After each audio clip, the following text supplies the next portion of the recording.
on the tour. Einar Tangen joins us now from Beijing. He's a senior fellow at the Taihe Institute and the founder of the Asia Narrative Substack. Really appreciate you joining us tonight on the program, Einar. Now, as Desita Salkau mentioned, the timing of this visit by Xi is by no means a coincidence, is it?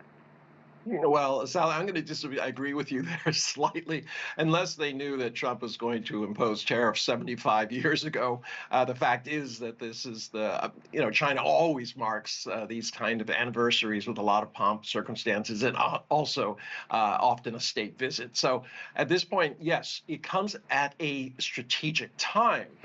But it emphasizes that what's been happening between Southeast Asia, Vietnam, China has been a long-term vision. 10 years, $1 trillion spent on the Belt and Road Initiative. That's not something where they foresaw the future and were planning to do this. Right, okay. Well, China is Vietnam's largest bilateral trade partner, as you say. So can you talk a little bit more about the main investments that they share and what they're working towards?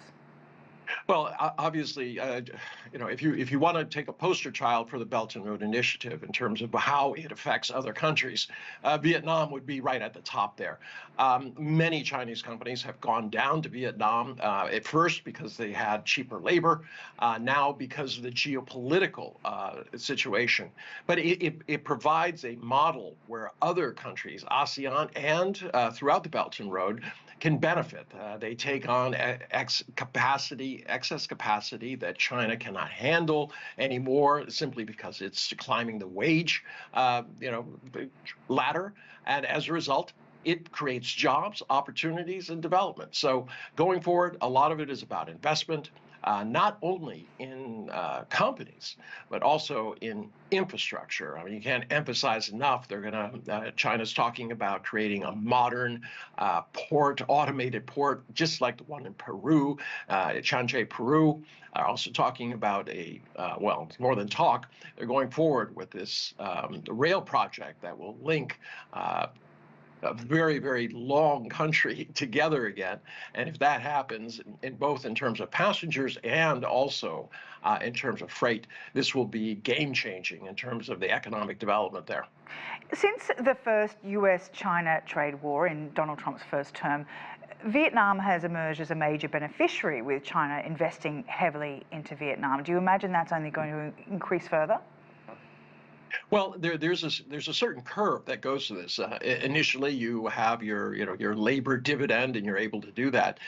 As Vietnam goes forward, it has the same problems as China. It wants to have higher wages, more development, and that unfortunately results in higher costs. So what's really important is they were talking about joint development of technology, and this is the way to the future. China is not trying to keep IP to itself. It's doing joint development, not only with Vietnam, but across the Belt and Road Initiative to show that they do not want a digital divide where those who own IP basically can enslave those who don't. Now, this regional tour by Xi, which will see him also visit Malaysia and Cambodia, highlights the tricky position Southeast Asian nations face, given they've become key routes for Chinese exports to reach the US, is it not? Well, absolutely, Sally. I mean, you have a situation where they are benefiting to some degree from the tensions between China and America. But you'll note that China is not saying, oh, you're either with us or against us. They're saying, let's continue to try to increase your economic capacity. There's no attempt to say, you can't trade with the U.S. The way that the U.S. has said to Vietnam recently that we don't want you buying anything from China. Quite the opposite. China is saying, look, your economic future depends on development. We are here as a steady neighborhood force to promote a common shared value and win-win situation. Einar Tangen, as always, I really appreciate your time. Thank you, Sally.